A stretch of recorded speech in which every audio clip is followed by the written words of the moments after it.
노화는 얼굴에 처짐과 꺼짐으로 처음 나타나기 시작하는데 입가에 처짐과 주름이 생기기 시작하면 관리를 시작하셔야 될 때입니다. 피부의 보습과 자외선 차단, 노화 예방의 핵심입니다. 이게 마지막 기회예요.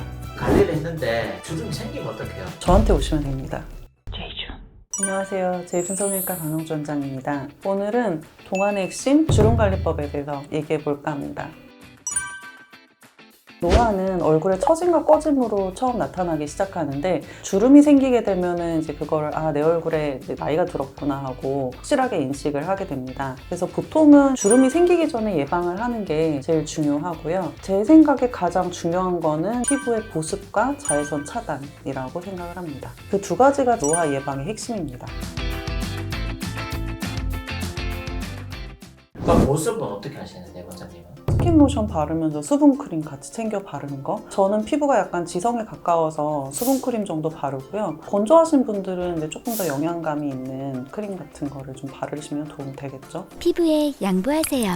요즘에는 시중에 나와 있는 크림들 다 보습 기능이 충분해서요. 기본적인 중요한 성분들은 다 포함이 되어 있습니다. 원장님 그러면 이거 수분크림이나 이런 것들을 얼마나 자주 발라야 돼요? 매일매일 발라야죠. 아침 저녁으로. 만약에 내가 평소에 바르는 크림으로 뭔가 부족하다 싶으면은 뭐 마스크팩을 해도 좋고 조금 더 고농축돼 있는 성분을 얼굴에 넣어주면 도움이 되실 것 같습니다. 홈케어는 이제 그 정도라고 생각을 하고요. 만약에 내가 그런 식으로 관리를 했는데도 홈케어로는 조금 부족할 수가 있잖아요. 그런 경우에는 피부과를 방문하시는 것도 도움이 됩니다.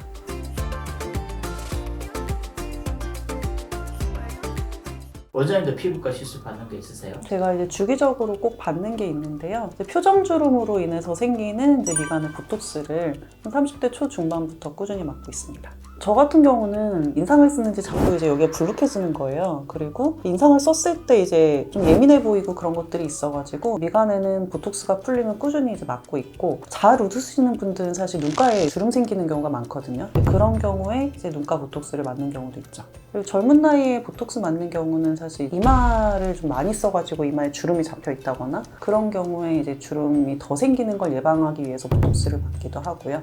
원장님들과 보톡스는 되게 추천 많이 하시네요. 그냥 편하게 권할 수 있는 굉장히 좋은 시술이라고 생각합니다.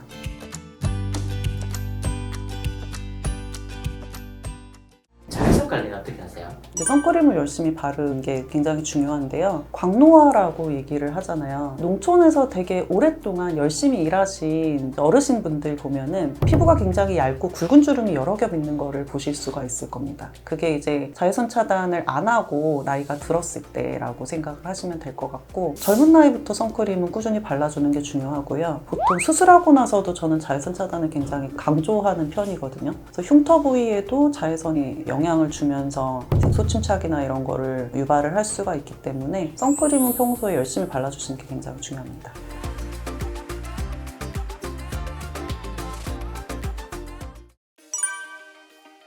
원장님 그러면 이렇게 관리를 했는데 주름이 생기면 어떡해요? 그러면 이제 저한테 오시면 됩니다. 원장님한테 이제 주름이 생기면 이제 가는 거예요? 성형외과는 이제 문제가 생긴 거를 해결하는 게 전문이거든요. 노화가 진행되는 순서대로 말씀드리면요. 첫 번째로 주름이 살짝 보이기 시작한다면 실리프팅을 먼저 생각해 볼 수가 있습니다. 만약에 그런 시술조차 좀 무섭다 싶으면은 뭐 울세라나 써마지 같은 레이저 장비의 도움을 받는 경우도 있습니다. 두 번째로 주름이 이미 자리를 좀 어느 정도 잡았고 턱선이 무너지기 시작한다고 느끼신다면 미니 거상. 세 번째로 팔자, 마리오네트, 볼살도 처지고 턱선도 무너지고 전반적으로 노화가 진행이 많이 되었다면 안면거상. 팔자나 마리오네트, 얕은 주름 같은 경우에는 안면거상을 하면서 팔자에는 지방이나 필러를 채워준다든지 하는 식으로 볼륨의 재배치를 좀 생각을 해보시면 좋을 것 같습니다. 네 번째로 목도 많이 늘어지고 처져 있다면 목거상을 생각해 보시면 됩니다. 제가 표정주름 말씀드린 것처럼요, 노화랑 관련 없이 이제 이마를 많이 써서 눈 뜨는 게 불편해서 이마에 주름이 많으신 분들이 있거든요. 그런 경우는 사실 연령대 상관없이 이마 리프팅을 추천드리기도 합니다. 저희 병원에서는 네트 리프팅과 내시경 이마 거상을 하고 있습니다. 그 수술에 대해서는 저희 이제 영상이 있으니까 한번 참고해 보세요. 이런 식으로 미니 거상이나 안면 거상 같은 수술은요, 우리가 노화나 중력의 영향을 피할 수가 없기 때문에 노화가 진행되기 이전으로 어느 정도 회복을 시키는 데 목적이 있습니다. 내가 50대, 60대인데 20대의 모습으로 돌아갈 수 있다는 건 아니고요. 한 10살 정도 젊어진 모습으로 되돌릴 수 있게 하는 게 목표입니다.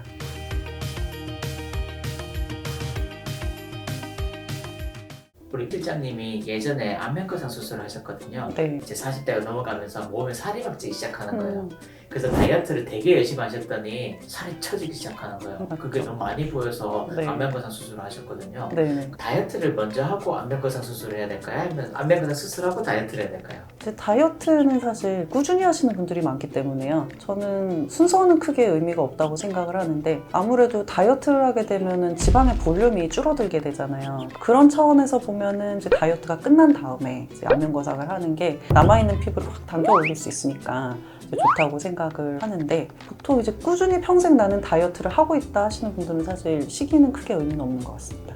만차졌을 때 안면거상 했는데 혹시 다시 찌면 어떡하나? 다시 찌면 젊어 보이겠죠. 이제 나이가 들면서 얼굴에 살이 찌면은 사실 조금 젊어 보이는 효과가 있거든요. 근데 이제 나이가 들다 보니까 얼굴이나 몸에 살이 쪄 있는 게 싫기 때문에 다이어트를 하게 되거든요. 그러면 이제 필연적으로 약간의 처짐은 어쩔 수 없이 따라온다고 봅니다. 오늘은 주름을 예방하는 방법과 이미 생긴 주름을 해결하는 방법에 대해서 얘기를 해봤습니다. 입가에 처짐과 주름이 생기기 시작하면 관리를 시작하셔야 될 때입니다. 이게 마지막 기회예요. 혹시나 주름이 생기더라도 좌절하지 마시고 그때는 저를 찾아오시면 제가 함께 싸워드리겠습니다. 그럼 오늘은 여기까지 하겠습니다. 다음에 봐요, 제발.